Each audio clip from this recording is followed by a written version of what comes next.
name is Carisha Khan, and I'm an environmental consultant at Advisors Next Door Ltd, one of the Caribbean's leading environmental and financial consulting firms.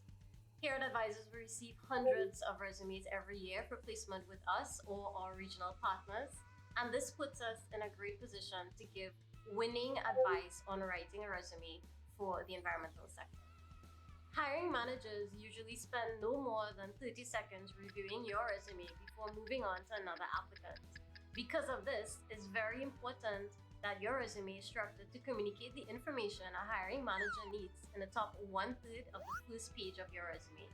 Here at Advisors, we usually look for a clear profile that includes who you are, your qualifications, and what value you bring to us.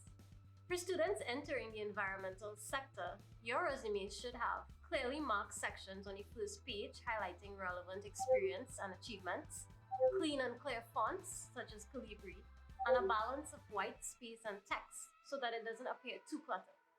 Some things to avoid on your resume include 2-column formats, as this makes it difficult for reviewers to find your information quickly, long sentences instead of bullet points, and any graphs or graphics. Some automatic qualifiers for us when reviewing student resumes include a volunteer section that shows active participation in environmental activities, and a continuous learning section highlighting certificates and courses taken outside of school.